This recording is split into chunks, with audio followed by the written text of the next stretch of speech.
Hey guys, Davey here. Before we jump into this conversation, I wanted to make you aware, maybe you've been hearing us talk about this the past few weeks, about our new coaching program and some of the offerings that we have with it. And we have specifically designed these offerings to be more accessible to you. So in the past, if you haven't been able to afford our coaching or you haven't been able to take the time to do it, investment, we have tried to do our very best to eliminate those barriers because we believe everybody needs to be matched with a coach. See, our coaching opportunities were birthed out of my own experience with someone I've come to call a guide. I've actually had a few guides on my journey, and these were people who were further along in their healing journey, who had both the capacity and the tools to help me navigate my own healing journey.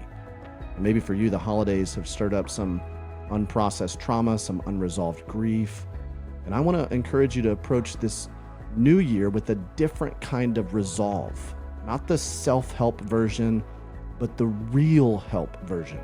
The kind that we all need to get unstuck by partnering with one of our biblically centered, spirit-empowered, and trauma-trained coaches.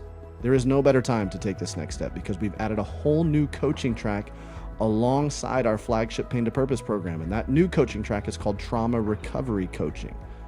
Now you have two options based on your season of life regarding where you want to focus your healing. If today you find yourself circling your grief, unsure how to move forward, our Pain to Purpose coaches are prepared to help you journey through that distinctive curriculum.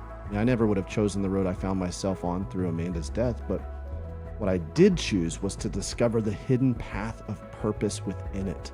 We'd love nothing more than to help you discover your own. If right now you're realizing it's time to face the ramifications of past or present trauma, circumstances overwhelming your soul and holding you back, our newest trauma recovery program may be right for you. These coaches have undergone extensive, in-depth study in their certification process that's specific to your recovery needs. Best of all, both coaching programs are now available through payment plans, so there's no need to fulfill the cost up front. Not only that, we've also lowered the price. I'm telling you, we're trying to figure out the best way that we can make sure that every single one of you guys are able to access a coach. So there's no better time to begin again than right now. I mean, that's what this year can be for you. It's a new beginning for you. Our heart is that for you, that pain and loss wouldn't have the final say in your life. And that with the right help, you could discover the power to rewrite your story. So head over to nothingiswasted.com/coaching to schedule a call today if you're still unsure which coaching track is right for you. Pain to Purpose or Trauma Recovery, you can schedule a coaching placement call, or you can just go ahead and purchase a package. We'll match you up with a coach. nothingiswasted.com/coaching. The link is also available right here in the show notes. And we'll get your questions answered and connect you to a relationship that could change everything. nothingiswasted.com/coaching. Listen, the best investment you could make is in your own well-being. So start your healing journey today. nothingiswasted.com/coaching. Well, hey, everybody. Welcome to the Nothing is Wasted podcast. I am your host today, Aubrey Sampson. So thrilled that you are here with us for another incredible conversation. Today, we're joined by Amy Betters-Midtvedt, and she is a Today Parenting contributing author. She has more than 1 million readers, by the way. 25 years of experience working with adolescents and families.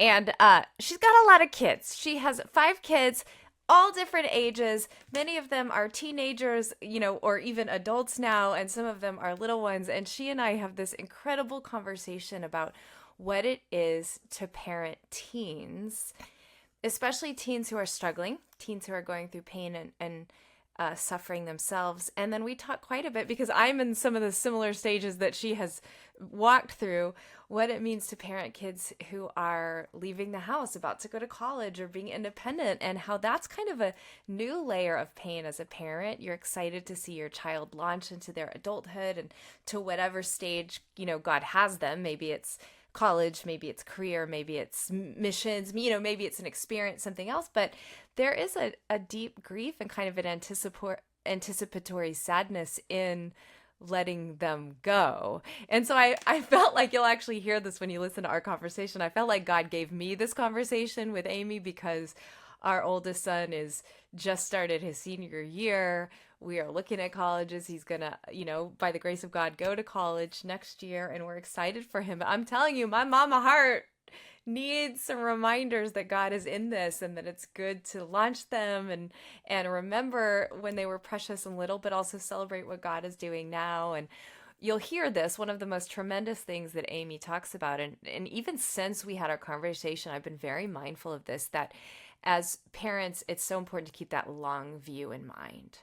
It's important to keep connection in mind, relationship in mind, to keep that sense of belonging in mind. So when we make decisions and we have conversations, really to have that long game, like we want our children to feel connected to us, loved by us, not disappointed in, but unconditionally loved, so that even as they get older and they go through difficult times, challenges in their life, they'll continue to come back in a relationship with us. And she has so much wisdom to offer. Lots even practical wisdom, just kind of even about social media and the effects of tech on our kids. So you are going to love our conversation. I cannot wait to have you get to know Amy Betters-Midtvedt a little bit better. And so let's go ahead and take a listen to my conversation with Amy Betters-Midtvedt.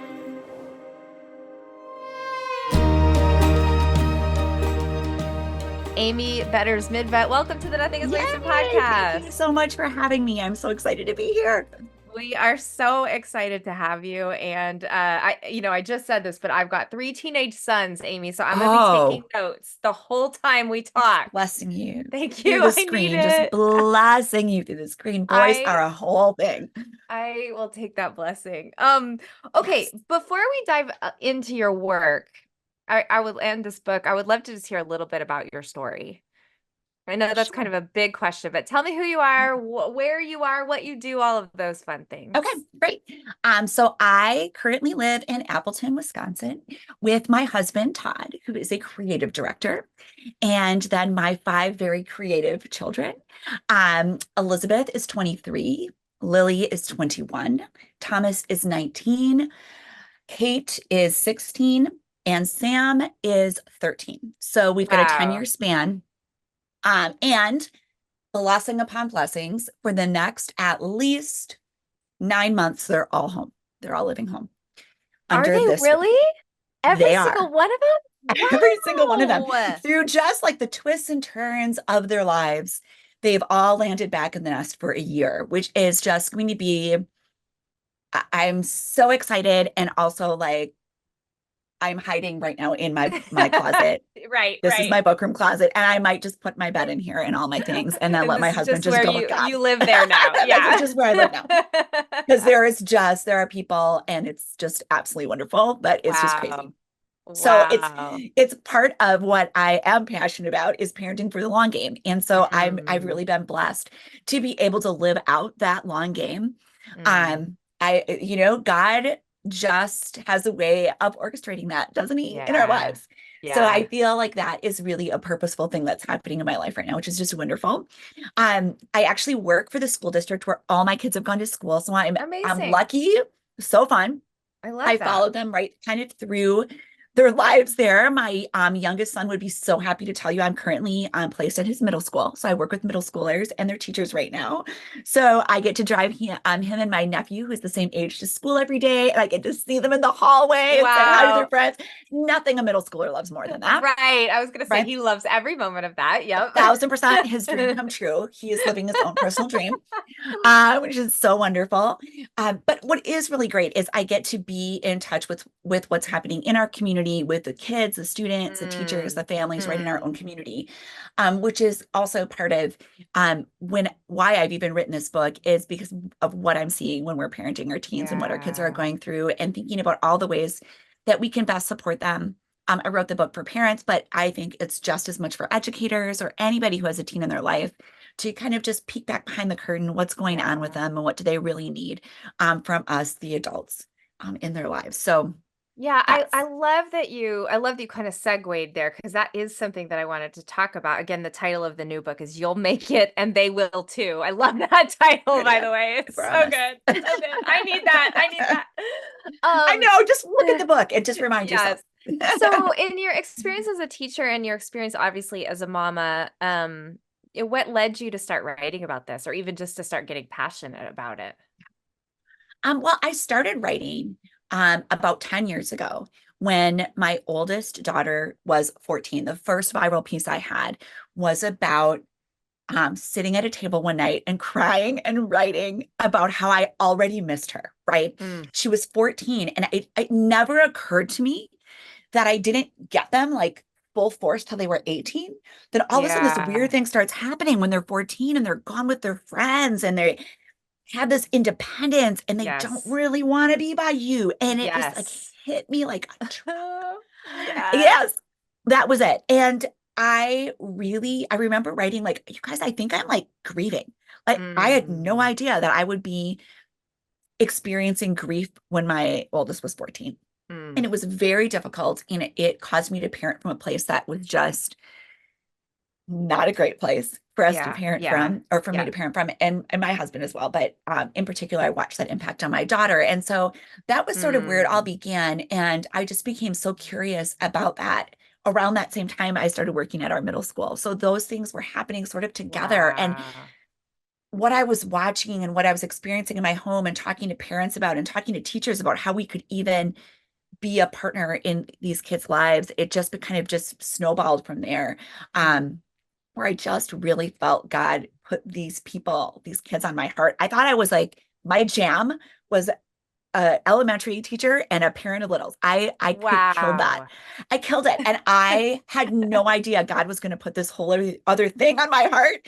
And like, Wow. actually, Amy, this is what you're going to do next. And Come on. so I felt very led through a lot of those experiences. I appreciate you talking about it like grief, Amy, even though I know part of your story is like parenting from that place, and I want to hear more about that. But I appreciate the validation of that as a mom because I told you before we started recording, I've got a son who's about to be 18.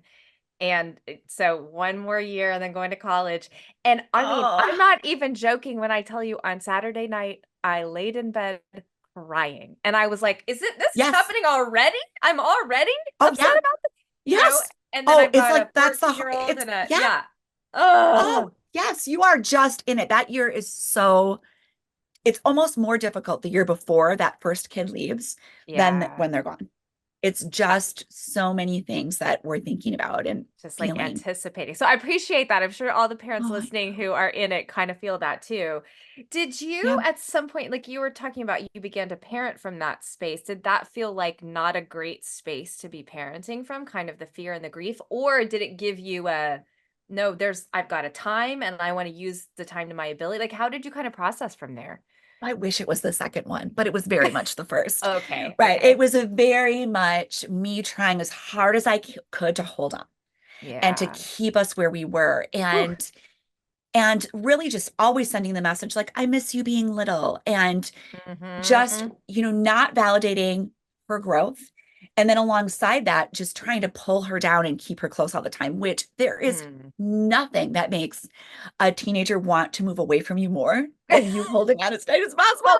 Yeah. I had no idea. So I was just clinging and she was just rebelling Yeah. in this way that shocked me because she had been like my best little buddy for so Mm. many years. And I Yes. never thought that you just never think your own kid's gonna do it, right? You just Nope. think like, oh, that's Nope. everybody else's kid, but I'm over here killing it, and so Yeah, my right. It's kids are fine. just gonna Not love me my through the whole kids. thing. Yeah. Not my kids, never my kids. No, 100% of my kids, Wow. 100%. Now that the last one is 13, all of them lied and said they would love me forever, and then all of them turned 13 and did this thing to me, right? This is so relatable, Amy. Like I'm just all the I'm even thinking of in the past month the times that they used to be like, "Mom, let's go see a movie," and now I'm Oh like, yeah, "Hey guys, want to go see a movie?" And they're like, "No, with you?" Yeah. Well, no. It's like what yeah, just happened? I love me. Don't you want to sit by me? Oh, Like you just right. can't believe it's happening to you, and Oh, it happened so fast. oh, it happens so fast. Okay, all right. This is so good, Amy.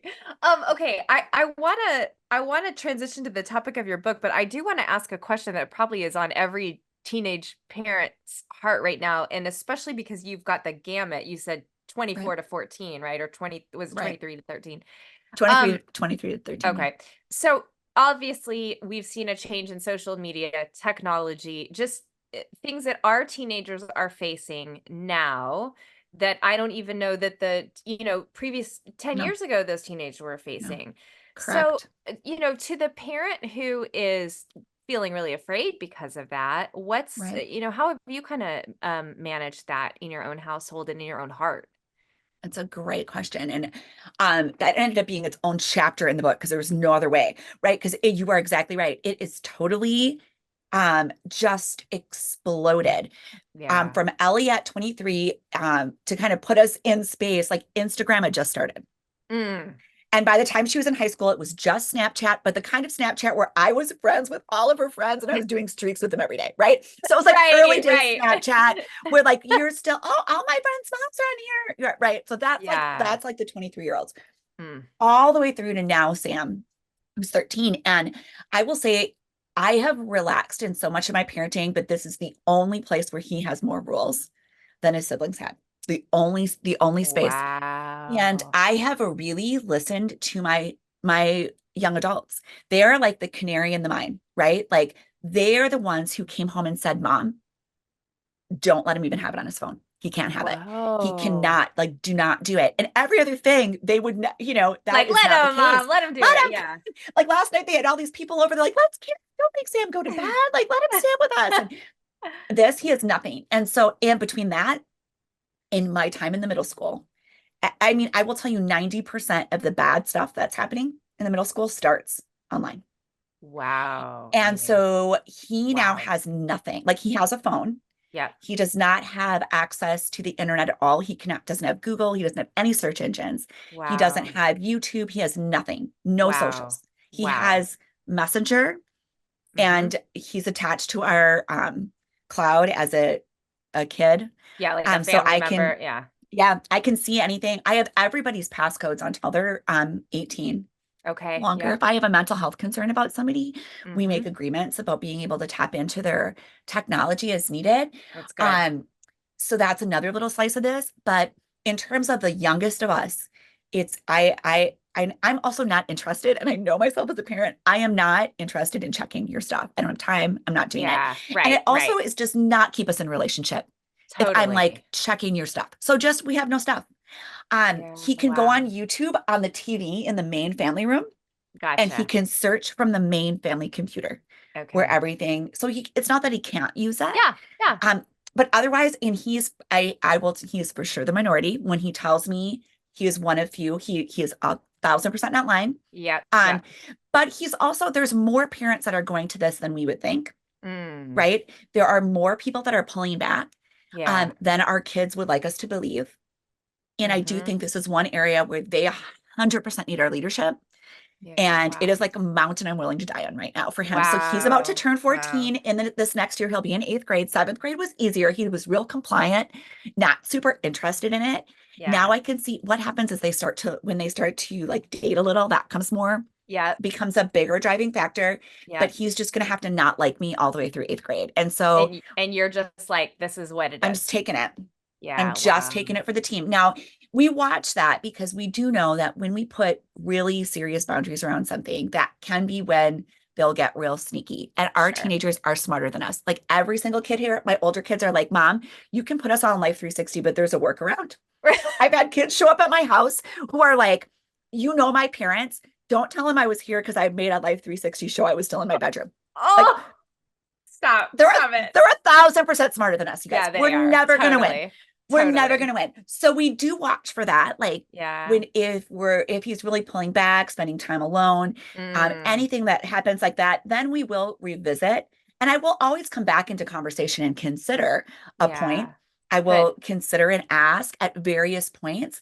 But I once they have it, once it's out of the box, it's so hard to put it back in. Yeah, So totally. we're just going as slow Totally. as possible. Now, tomorrow, maybe something different will Yep. happen, but that Yep. has really served us very well Mm. for this youngest child. And I know my older kids are probably wishing they had more boundaries than they had Wow. sometimes. Can you Yeah. unpack that a little bit? Like, this may seem obvious, but in what ways is it serving him well that perhaps your older kids, you're saying they wish they would have had those boundaries? Like, Yes. what's the difference? I think a lot of course, what we all know, that comparison piece, knowing who's Mm, hanging out with yeah. who without you. Yeah. In particular for one of mine, that was a big deal. And I mean, really for that middleest one, or the second to last one, I would say we've had a lot of open communication and done a lot of moving her into that zone of knowing when it doesn't feel right for her. And she just still leads it Mm. on her own. Wow. But Okay. sometimes that's with our prompting or our conversation. So Yeah. that big comparison game, that just right degree of loneliness, Mm-hmm. the anxiety, as we all know, Yep. the mental health, the eating disorders Ugh. have been a part of our story. Yeah. And there is so much, not only just visual things they're seeing, but actual places that will teach you how to have an eating disorder properly. Oh, it's And awful. it's just, I mean, you name the bad rabbit hole that And they can it's go down, there. it's there. Yeah. Mm. It's all there. The super sexualized images that are Yep. just coming at them repeatedly. The porn that's at a link, Mm. my older girls coming home and talking about the amount of nudes that kids still from their high school still send them just No. randomly, like No. hoping for like a hookup over whatever. So, Oh. and that's not just like they can filter that Yep. at 19 and 20. Yep. At 14, 15, and 16 you can't. And Yeah. also knowing the amount of just watching this population and from a larger scale, the kids who are in these brand new little dating relationships and they do things that their Mm. frontal lobes are just not Mm. developed enough, They're and they not do ready them. for. They're Yeah. not ready. And so they do these impulsive things and then suddenly like picture they're out there Mm. forever Forever. and all the places. And they think, just like we thought our teenagers were never going to hate us, they think it's never going to happen to them. They think this person is never going to break up with them. They think they Yeah. are in love at the age of 15 or Yeah. 16. Right. That Right. this is going to, and so those digital components of those relationships Mm. just can really take kids to Mm. places that are Mm. so much more dangerous and we can't see it. Like we're just like Yeah. out here, right? Right. And they're in this different Totally. world without Totally. us.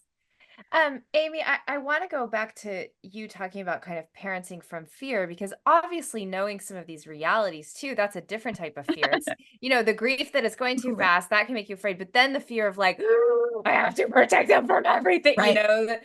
uh, Right. help, give us a word. Like what Right. do moms and dads do? How do we hold some of our, when we're really afraid or we're dealing with anxiety, like how do we hold it in its proper place and continue to steward our little Mhm. precious kiddos well? Absolutely. And I feel like that's like been my whole journey.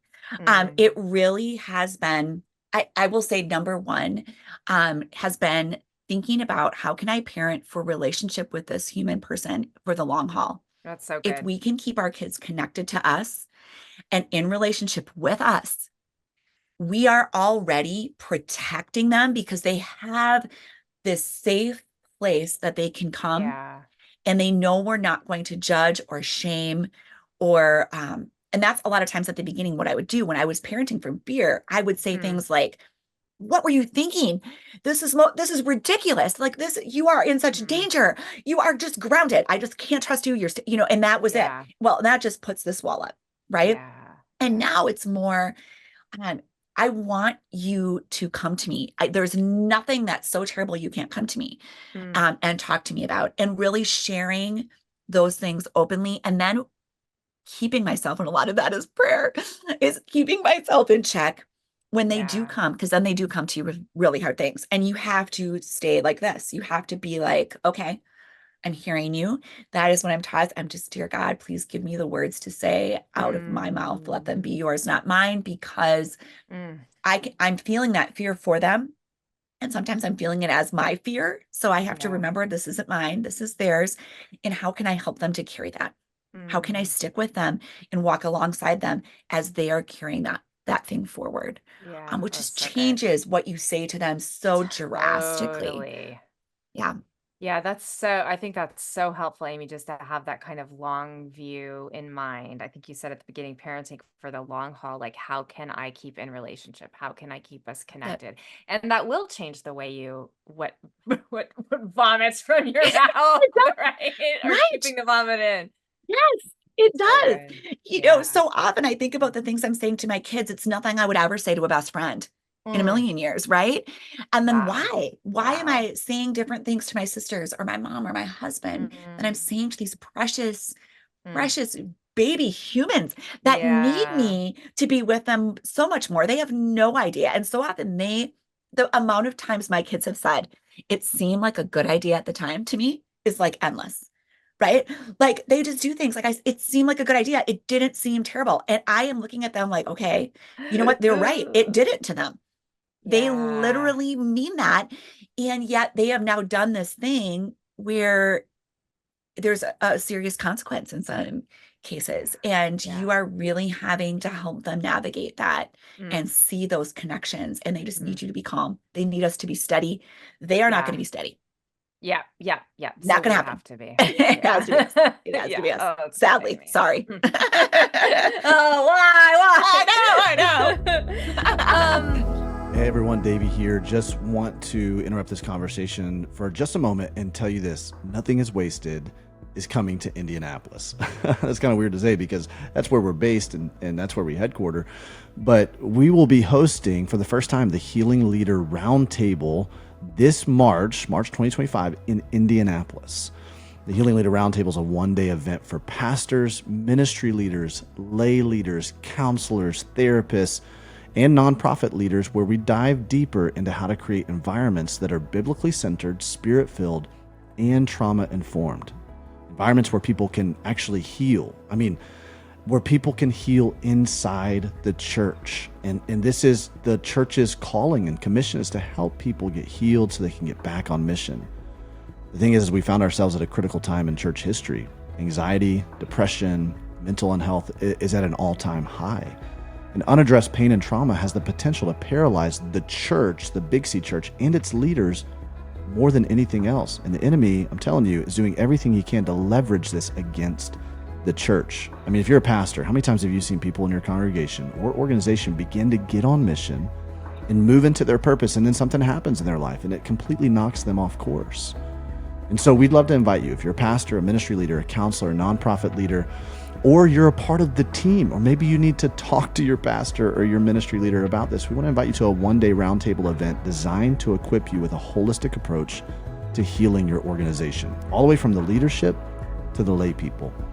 And if you've ever felt overwhelmed by the pressing needs in your congregation or your organization, the people that you serve, or you felt an emotional toll that it takes on you personally, we'd love to have you join us for this special event. You can find out more information and register for the event at nothingiswasted.com/roundtable. There is an early bird rate going on until the middle of February. So you want to make sure you jump on this quick. nothingiswasted.com/roundtable.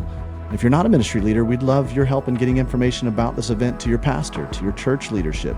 Spread the word that Nothing is Wasted Ministries is bringing the Healing Leader Roundtable to Indianapolis. I know we've got so many of you guys who are listening to the podcast who are Indianapolis folks, and your pastor, your ministry leader needs to be at this event. So talk to them about that. Send them an email, nothingiswasted.com/roundtable, and let them know that they can get more information about that there. And don't delay, because this is a one-day event, and often these reach capacity. And so we want to make sure that you and or your leadership are there. nothingiswasted.com/roundtable for the Healing Leader Roundtable, taking place in Indianapolis, March 2025. Okay, so I know some of the things that you write about and you've experienced yourself is kids and mental health. Yes, Can you talk to us about walking teens through, mental health struggles? absolutely. Absolutely. And that's a hard thing, right? Because we're afraid of all this stuff. And then Yeah, sometimes it actually happens. It's the thing I yeah, was afraid of. yeah. That is now, I'm trying to keep you off social media and I'm trying to say all these body positive things and I'm doing all the things that experts say I'm going to do, I should do to keep you safe and healthy. Mm-hmm. And all of a sudden I am walking into a bedroom one night and our daughter is just sobbing and saying, I can't eat. And I don't know why. I know I have an eating Mm-hmm. disorder, mom. I know I do. And I don't know what to do. Can you help me? Mm-hmm. And there it is. It's your fear level unlocked, Yeah, right? yeah, It that's is it. realized. And again, you have to be the person that is the calm in their absolute storm. Whew. It's so difficult. So I think, the first thing is staying in that connection and relationship and going into that with your person and being in it with them 110% while knowing it's theirs and not yours. I cannot fix it. I cannot make Wow. you, Wow. and this is just, we've had a lot of different um 5 kids. We've gone through a pandemic with them. We've had a lot of different mental health things pop up in our family, but in that one in particular, it is just, I had to work through my own stuff too. I'm trying, am I blaming myself? Like, what did I do to cause this? No, this is her thing. And Yeah. this is part of Mm, her story. mm. How can I walk alongside her and let her know she is strong enough to fight this fight and that she has all these people behind her? And then for me to have that person kind of like outside of that ring that's Yeah. supporting me, right? So that I'm Yeah. going back, being able to face backward and say, whether that is just a person in my life, my own therapist, um, Yeah. somebody in your church that can really be there for you so that you're processing through your own things. And Mm. then you can face in to that pain your child is facing or that giant thing they are dealing with, being as steady as you possibly can. That's so good. That's so good. So you're going to that outer ring. And so when you turn back into the circle, you're coming from a place of like fullness. You've vented over here. You've I've said got it all this all. ugly, raw stuff here, but Yep. you're not bringing that towards your kid. Wow. No, no, she Amazing. is not seeing that scared, broken piece Yeah. of me because she's Yeah. scared and broken. She doesn't need mom to be scared and broken. You can have feelings, right? Yep. She, Yep. it's not all roses and happy Sure. because of course I'm sitting crying alongside her and Oh, wondering like, yeah. okay, so now wait, this isn't working. You might, Mm, you have this other big piece. You might have to go into this next phase and that's really scary. And I'm mm, scared for you too. I get it, but I also know you can do it. And so we're just going to yeah. cry for a minute and then Yep. we're going to decide what we're going to Yeah. do Yeah. next. Aw. Yeah. Are you seeing, Amy, because you obviously you're at the middle school and a parent of teens. We hear online this thing, what we've been talking about, just the rate of mental health, mental illness rising, like skyrocketing for Yeah. this next generation. Are Mhm. you seeing that in real life, in real time as well? Yeah. And unfortunately, yes. Mm, I'm seeing it play out a lot of different ways. In my own house, it's played out um, through things that are, more diagnosable, like, this yeah. an eating disorder is really specific and there's a Yeah. specific path. And in more things like actual anxiety or depression in kids Mm, who aren't able to, like aren't able to be in the world, right? So like it's yeah. impacting their Yeah. ability across the board to do all the things. Wow. And so as I've watched that in my own house, Mm, I can see it more clearly even in the population and in yeah. people's stories, you know, just overall in communities and outside of even this, just, I do think it's everywhere. Our students are different. Mm, And I'm not, there's a million reasons why that is yep. true, but the fact of the matter, it is true. So Yeah. what are we going to do to help them? Yeah. The ability of them to communicate, to feel carefree in any way in a situation, or Yeah. just to open up is different than it was, Mm, especially I think I've been in education for 25 years. yeah. Yeah. Wow. It is, our kids are different. And so we do have to acknowledge that reality for them, and we do have to Yeah. equip ourselves differently. I Mm, do think it was one of those things where it wasn't going to happen to my kid or in my family. It's much more likely, I think, to happen, and yeah. for that to pop up. And we have to be much more aware as parents and Mm, educators what those signs are. And so we can get in there and yeah. connect to those students right away, because we're going to see behaviors that look like pushing away or look like they don't care, look like apathy, look Okay. like, and it's really giving up, or it's really Mm, anxiety, or it's really depression. It's really some of those other root causes that we're going to have to get in there and address. And yeah. that is connection again. It's not consequence always. Sometimes those have to pair a little bit, right? Like Sure. Sure. natural Especially in consequence. school, you have to do It's your going to have to kind of work. go Yeah. together, right? Like, you have to keep them in the world, because Yeah. that's another thing that fear can make you say, okay, I'm going to keep them right here in my world, and Mm, they don't have to go do anything. And all that does is teach them they're not capable of doing yeah. anything. You're right to Yeah. be afraid. You should be so afraid that, when your mom says you can't go out into the world because you can't handle it, their fear multiplies. Right? Mm, When we tell our students, like, you're right, you actually can't do this, and we're not going to ask it of you, their fear multiplies. Their thought, wow. they think their thoughts are right. So we Wow. have to go in there with that connection, and then that those boundaries and that foundation of, actually you can, and I'm here to help you. I'm not going to expect Mm, you to do this yet, but I know you can. So we're going to do this and then this thing and then this thing so and then good. this thing till you can do the next thing. Yeah, that's so good. And I feel like just that builds that resilience in them that Yes. sometimes, I mean, I sound like an old generation lady saying this, but I do sometimes feel like I see younger folks that don't have resilience, and I don't know that it's Right. necessarily their fault, but I think some of it is like, okay, you don't have to try to go outside in the real world, or you don't have to try Right. to, but you're saying actually you can, but we're going to do it safely, and I'm going to do it with you, and we're going to do it bit by bit. Absolutely. And yeah, that's good, Amy. Yes. That's really good. That's huge. I think the very first anxiety attack any of my kids ever had, so we've dealt with that, was at a, I mean, she's a performer and she was performing and had this Mm, anxiety attack. And I had no idea what it was, no clue. And wow. I was just like, well, we're going to take you home. And I was so fortunate that right in my path was someone who knew us from community theater, who came in and said, actually, Amy, she has to go back and perform again. She has to teach her brain that she can still Whoa. do this. It might be terrible. She is not gonna, you're not going in there to try to win now. You're Yeah, just going yeah. in there. Your win is getting it done.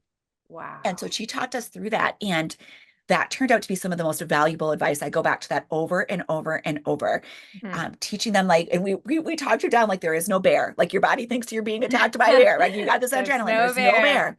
There's no bear. Just Wow. tell yourself that was the cue we used for her. And actually, that That's worked for her so for kind of a good. long period of time. So good. And we got her back, and she did not win.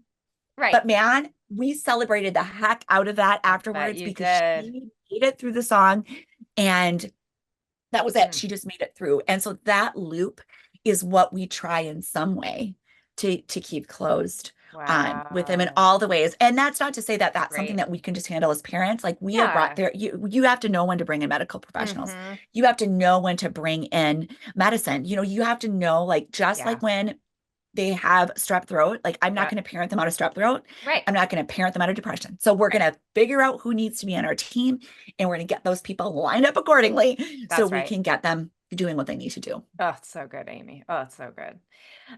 You did just kind of mention this, but I wanted to ask it again, or maybe in a different way. What are some of the signs, symptoms, things parents should be paying attention to, caregivers should be paying attention to when it comes to our teens and mental health or yeah, yeah.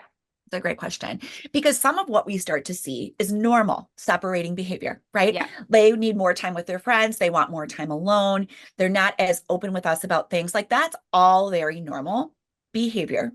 So we want to acknowledge that first. And then we want to look at beyond that. So for my 13-year-old who's just beginning, and they've got those years where they're kind of in their rooms, right? So even though it's normal, we still want to keep them connected to the family, right? Yep. If we absolutely can't get them to do that, plus they're not connecting with anyone else, right? Yeah. That's a red flag. So like Okay. where on that continuum do they fall?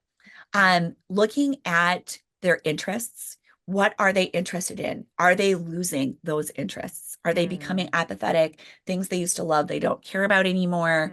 mm. They're just sort of losing that ability to just have anything they really want to do.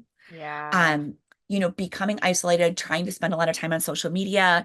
For us too, like gaming sometimes is a thing. Now, for one of our kids, he actually found his community of friends through this gaming. That So happens I sometimes. had to be Yeah. really careful not to take that away because I was actually Yeah. isolating him. So we had Yeah. to find that happy medium. So it's not like, oh, if they're gaming all the time, that's bad. No. What are they doing in that Mm, time? Who are they connected to? What yeah. are they, are they kind of, they're going to change from when they were little, but they Yeah. should still have things they're interested in. They should still have things they're passionate about. Yeah. At school, Hmm. we look for handing in schoolwork, making sure that they're, connected to a teacher or someone at school. How are they making it through their day? Can they tell you, is there anybody in that day that they are connected to? Mm. Whether it be a peer or a teacher, we try really hard in the schools to make sure everybody has at least one adult that's like a Yeah. one-on-one name to name connection. We That's actually so do a whole good. process to make sure that's happening. Wow. But does your kid feel that? That's really, really important. A lot of times too, what we're finding, there is could your child have undiagnosed ADHD? Mm-hmm. ADD, autism, some of those things pop Yeah. up in a different way in the adolescent years. Yeah. So, I put that under the umbrella of mental health because it's another road that you might find yourself going down with some of Yep. these things. So really you're looking for a change, you're looking for isolation, you're looking for, of course, mentions of suicide or anything Yeah. under that umbrella. We always Yeah. talk that out immediately. Um, to be sure that we've got everything that possibly can be out in the Yeah. open. Oh, it's great, Amy. Thank you. That's very helpful. Very helpful. Okay. Moving away from mental health, just letting them go because they're growing up, right? Grown They're up. becoming adults. They might make good decisions. They might make bad decisions, but you're just letting them go because you need to. How do you do it? It's so hard. Um, yeah, my first one left. So I will tell you all these things that sound like I'm like this cool cucumber, but I will let you know. Like when my first daughter was her first night at college, like first of all, I cried all the way home, hour and a half Oh in the my car. gosh. Yep. And then I didn't sleep the first night because I was weirdly fixated on pillows. I was like, I think Mm, I don't even know if she took one or two pillows, but like she has like five on her bed and she yeah. doesn't have enough pillows. Right. And then is she Right. warm? And is she going out? Like, where is she? Like, I don't know if she's home or not home. Oh, What is happening? Like that whole night was no sleep. yeah. And Okay. it was very, very difficult. And then there's the transition when they will call you for a long chunk of time Oh. and say they hate it and they want to Oh. come home. Okay, so Whoa. that's a thing that can happen. And so Okay. you have to discern. And typically they're going to be okay. You got to give them to like Yeah. Thanksgiving. Everybody tells you that it's 100% right. Wow. And so Okay. you have to parent through that piece of you can do it. You really shouldn't come home. Like try and Yep. stay there, try and make a friend. If you absolutely have to touch base, I get it. And you know your kid best, but you Yep. have to go through those stages because as they have to go through it, and we do, because Mm, that's the part that strengthens those muscles and reinforces for us they can do it. So when yeah. they finally call you right around, October, November, and they're like, I made a friend. I'm going out with some people. Yeah. You are celebrating for them and for yourself because you're like, I did Oh. it. I did it. I did it. Right? Like I listened to them cry all these nights and I supported them. And then I got off and I cried again. And they didn't even know I was crying. Like I just was a champ. Right. Right. So you get your own celebration right there in that moment. You really, really do. And then you get to watch them fly. And my kids, there have been, I think one of the biggest things then too, like the pandemic happened when my oldest was in her first year of college. So she was home. Wow. And then I got to watch what happens when a kid who's supposed to be flying is not Mm, flying. mm. And you realize really quickly, like, yeah, you want them to be home with you, but they're supposed to be gone. And when that is Yeah. interrupted, it's not great. So that was really Hmm. reinforcing for me Mm. and I've reminded myself through the subsequent years as I've continue to let them go, like, remember that you can't go back in time. They have to Yeah. be moving forward. Like that is Oh, natural and right and good. yeah. And they Okay. can do it. And the more we are staying then in connection and letting them go and celebrating their letting go. My daughter, when she came home, one of my daughters came home a couple years in and said, Mom, you know what's so great about our relationship?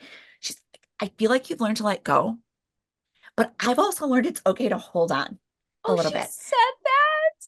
That, Ah.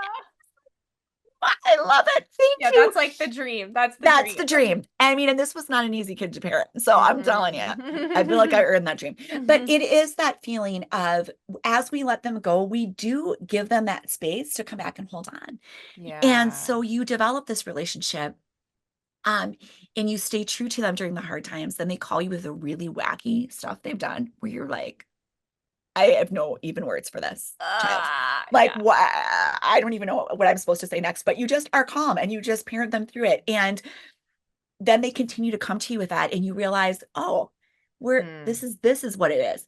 We are here for each other. We are here for the long haul. And I do think that's what's enabled my two oldest daughters this year to choose. They're like, we're close enough to drive to school. We could really save some money if we lived home. what do you think, Mom? And I'm like, we'd love to have you. Yeah. And we have developed a relationship where, and now we're negotiating that a little bit differently again. But I bet. it is a situation where, in particular, one of these girls I thought would never darken our door again. Like she could not wait to get out of here. Oh, She was wow. like, I am shaking the dust of this family from my feet. I See had it. ya. Yeah. Peace out, people. And she is back, and now we are welcoming the people that they are welcome into their lives, right? So we have all these additional people under our roof that we love and we Wow. get to cherish. And so it grows. Yeah, Um, that's cool. if you can keep that connection and just stay with them through the parts that feel terrible, Yeah. um, there are such gifts on the other side that I just feel so lucky and blessed, and I couldn't have seen it coming. But knowing this is also what makes Mm, it easier to continue to let go because I can see. yeah. So like Okay. I'm calling to you from the other side. Like I swear you can do it, and it's gonna feel really bad sometimes, Yeah. but you can do it. They can do it, and you're gonna Okay. the beauty on this other side of this different relationship that you get with them is absolutely incredible, and I wouldn't Mm. change it for anything. I am going to, first of all, whenever this podcast actually airs, I'm going Yes, to keep it wherever I'm just going to sleep with it on yes, as my just son's going to my little college. Just Wisconsin remember accent these just in things. your ear. Yes, Yep, yes, yep, yeah. yep, for Thank you. sure. Oh, Amy, thank you. So much wisdom. Hey guys, Davey here. I wanted to make you aware, maybe you've been hearing us talk about this the past few weeks, about our new coaching program and some of the offerings that we have with it. And we have specifically designed these offerings to be more accessible to you. So in the past, if you haven't been able to afford our coaching or you haven't been able to take the time to do it, investment, we have tried to do our very best to eliminate those barriers because we believe everybody needs to be matched with a coach. See, our coaching opportunities were birthed out of my own experience with someone I've come to call a guide. I've actually had a few guides on my journey, and these were people who were further along in their healing journey, who had both the capacity and the tools to help me navigate my own healing journey. Maybe for you, the holidays have stirred up some unprocessed trauma, some unresolved grief, and I want to encourage you to approach this new year with a different kind of resolve, not the self-help version, but the real help version, the kind that we all need to get unstuck by partnering with one of our biblically centered, spirit empowered, and trauma trained coaches. There is no better time to take this next step because we've added a whole new coaching track alongside our flagship Pain to Purpose program. And that new coaching track is called Trauma Recovery Coaching. Now you have two options based on your season of life regarding where you want to focus your healing. If today you find yourself circling your grief, unsure how to move forward, our Pain to Purpose coaches are prepared to help you journey through that distinctive curriculum. I never would have chosen the road I found myself on through Amanda's death, but what I did choose was to discover the hidden path of purpose within it. We'd love nothing more than to help you discover your own. If right now you're realizing it's time to face the ramifications of past or present trauma, circumstances overwhelming your soul and holding you back, our newest trauma recovery program may be right for you. These coaches have undergone extensive, in-depth study in their certification process that's specific to your recovery needs. Best of all, both coaching programs are now available through payment plans, so there's no need to fulfill the cost up front. Not only that, we've also lowered the price. I'm telling you, we're trying to figure out the best way that we can make sure that every single one of you guys are able to access a coach. So there's no better time to begin again than right now. I mean, that's what this year can be for you. It's a new beginning for you. Our heart is that for you, that pain and loss wouldn't have the final say in your life. And that with the right help, you could discover the power to rewrite your story. So head over to nothingiswasted.com/coaching to schedule a call today if you're still unsure which coaching track is right for you. Pain to Purpose or Trauma Recovery, you can schedule a coaching placement call, or you can just go ahead and purchase a package. We'll match you up with a coach. nothingiswasted.com/coaching. The link is also available right here in the show notes. And we'll get your questions answered and connect you to a relationship that could change everything. nothingiswasted.com/coaching. Listen, the best investment you could make is in your own well-being. So start your healing journey today. nothingiswasted.com/coaching. Let me ask you a few more questions, Amy. I want to honor your time, but you've talked about this concept of connection quite a bit and kind of keeping that as the long view. Mhm. Do you feel like that's the most important thing that teens need? Mhm. Okay. Absolutely. There are so many things competing for their attention. Yeah. And if we are not staying connected to them, they then we're not even one of them that's in the arena with them. Okay. Yeah. So the more I put up really authoritative boundaries, in particular on my first daughter, I did a lot of grounding. So ridiculous. The stuff that made no sense, right? Because I was going to stay in control of her. I was going to authority Yeah. her out of this. And that broke Yeah. down every connection. And the more our connections broke down, the more she went off the rails. Mm. Because in her arena, then the people she was listening to were just like people who were like whose frontal lobes were only as developed as hers were, or like, right? Or some weird person on the interwebs that was doing some other weird thing, whatever Oh, it was. That's who she was. That's who was in her headspace. yeah. So the more you can stay connected, which means you're accepting of Mm. them exactly as God made them. We say in this family all the time, you are as God made you. It is not up to me to change that, just to help guide that. So whoever you are telling me you are, that is who you are. I feel that. I'm here for that. I am with you in that space. So Um, good. and whoever, of course, with notable exceptions, Yeah. when they bring other people into the space, we are connecting to their larger community. We are Yeah. connecting to what they are interested in. I have a son who's like super into cars. I don't know anything about cars. I don't care. I now like visibly take pictures of cars I think he think are cool, And and I send will it to send him. it to him. That's Right. awesome. And he Yeah. does the same for me. And I don't care. I'm in it. That I love Yeah. this kid with my heart. I used to line his little cars up when we were watching the Cars movie. And I should have known that now I would be doing this. As he's this big driving kid, like buying the weirdest orange car that's sitting in my driveway right now. I can't even talk about it. Um, right. But here it is. I am here for it. I am here for Yeah. who you are as a human person. And I Mm. just Beautiful. want to be in relationships. So that, and I see Mm. that in students, that carries right over. Like when I am Mm. talking to new groups of students, like I am interested in you. I want to Yeah. find out about you. Our kids need that from us so much. They Mm. don't get a lot of that from the world. The world tells them Yeah. who to be. Like whoever Yeah. asks them who they are. Um, That's so and in good. our family, really, it's and who God wants you to be. Yeah. Who does God want you to be? Beautiful. Oh, I love that, Amy. Okay, you talked earlier about kind of the moments of stress when you're praying, Lord, tell me what to say, let the words be yours. In general, how do we pray for our teens? I will tell you, um, I have written about this and said this before, but I have never prayed so much as I have becoming a mother.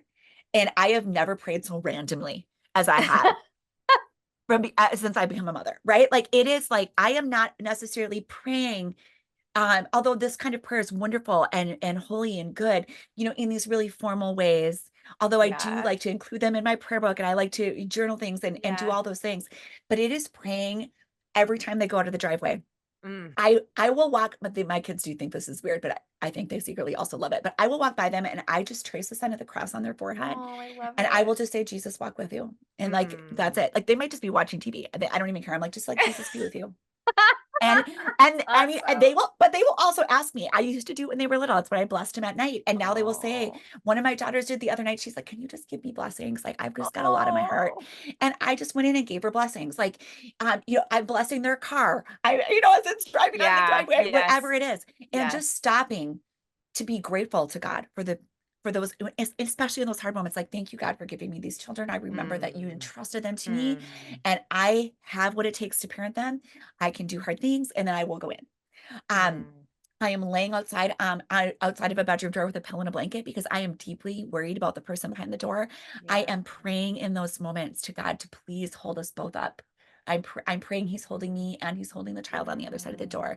Mm. It is like a constant stream of prayer, and with that becomes prayer becomes so much more of a practice. It's a constant practice, Yeah, and it totally. becomes almost second nature at this point for me to stop and pray about my kids in the moment of when Mm. something is actually happening. In my book, I include a prayer at the end of every single chapter that is really like a random prayer that I love I it. I have for love sure it. prayed.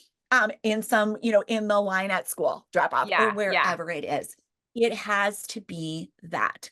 And Mm, God will show up for us every single time, mm, um, without fail.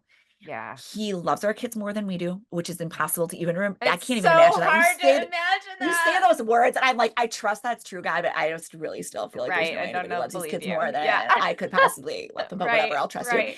Um, and knowing that he is going with them. And even when my Mm. kids aren't feeling faith filled, because that happens when they're teenagers, Yep. right? Yep. I still show up for them in that space, Mm. and let them know I'm praying for them, and let them Mm. know that I'm asking God to be there with them. And Mm. those are the things that I think keep them connected to Yeah, God as so well. good. Oh, I really appreciate that. I appreciate you even just calling them random prayers, Amy, because I do feel like any mom will, I mean, dads too, of course, but I Yeah, do of think you course. end up praying for things you just never really Oh, thought you'd be laying in bed praying about or yeah, driving the car praying about. And so to right. know that like God still honors those quote random prayers, that's really good. Absolutely. I feel like he wants us to pray in that way. I really do. Yeah. Like, that's why I want my kids to come to me, right? Like, I Mm. think about God as parent and Yep. think about myself as parent. Like, that's it. Like, I know God wants me to be connected to him, and he is the greatest source of love in those moments when our Yeah. kids maybe are feeling unlovable. We Yep. are like, Yes. like you Right. just totaled the fan, but I'm going to just love you right now through this moment. Just going to love you. Yeah. So we're tapping into that divine love to give that to them. And Mm. the more we are doing that, like I want my kid to come to me with every random Yeah. small thing in the moment that Yep. it's happening. And so I Yep. try to come to God in that same way. That's so good. Amy, what's just a word of encouragement for the parent who's listening or the grandparent or the caretaker, who's just like, this is too hard. Like I am just so discouraged right now because of you name it, anything they're going through or their kid because their kids that they care for are hurting. They're just down and hurting because of it. What's a word of encouragement for them? I have been there. I have been in that exact space where really that was my prayer. It's like, God, this is too hard. Mm, It's too much. I absolutely am not equipped to do this. I can't. And every time, so I would say first is to bring that to God. good. He is listening, God is listening, and God wants to hold that with you. You will feel a difference over time the more you bring that in. Um, the second bit of encouragement I would have is to remember that what's happening to them isn't happening to you. Mm, So it is theirs to carry. yeah. And so if you can keep that little bit of distance and then really care for yourself during that time, really care for your own emotional well being, find a place to keep yourselves really grounded, right? And then to stay connected to them. It is not a fast thing when our kids are going through hard things. It's not when they were little and we could, like glue Buzz Yeah. Lightyear's arm back on and then everybody was happy, right? Like Right. that's all it took, all for those Yep. days. Yep. This is especially if our kids are dealing with deep mental health issues, you Yeah. are in it for the long haul. Mm, So you need to settle that up real quick and know you don't have to fix a problem that's going to take 6 months to fix in a day. You just yeah. need to show up for your kid today. How can I Mm, show up today for you? That's it. You only have to deal with today. God, he's in tomorrow. God is yeah. sitting in tomorrow already. So he's got it. You need to deal with today with what's in front of you, and you do the next best thing. And then Good. wherever you can find and look for the smallest of wins. This has helped me out so much because it can seem like sometimes our kids are in this hole and getting them out is just it feels Yeah. insurmountable. Yeah. But I'm walking with you and now I see the smallest thing. And then we name that for them so that Mm, they can see the ways that things are getting better.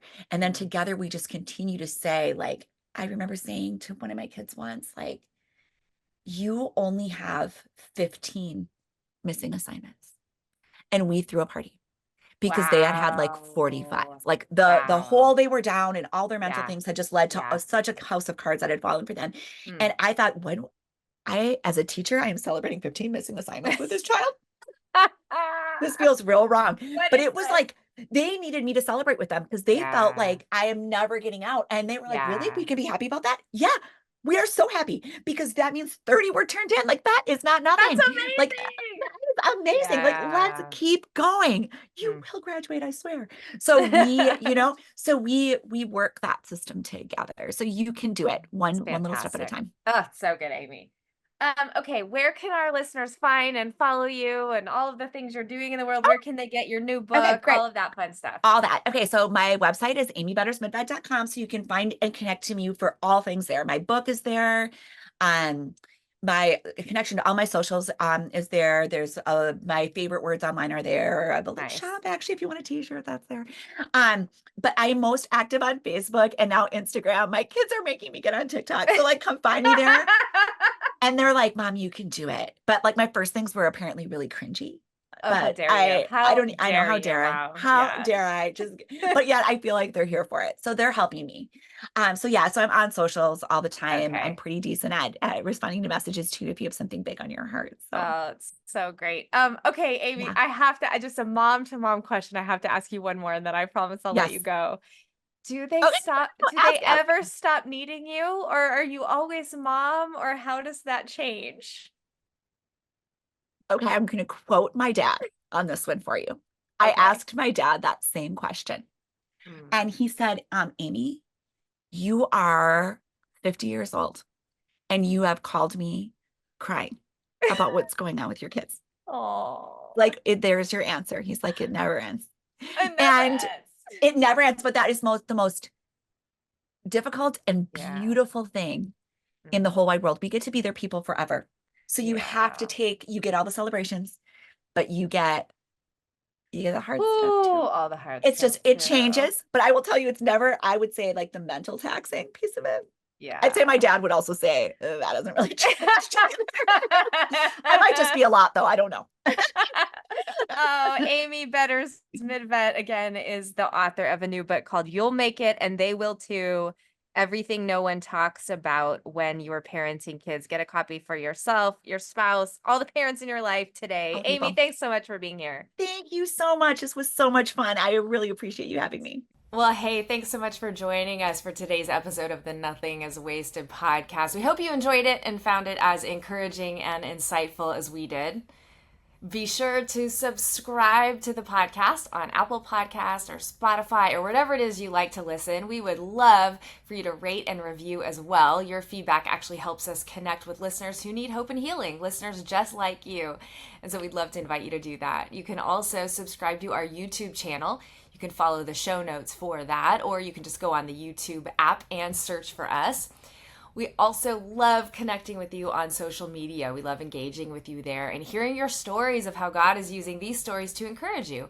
So you can follow the ministry at Nothing is Wasted Ministries. You can follow me at ObSamp, and you can follow Davy at Davy Blackburn. Send us messages. We want to hear from you.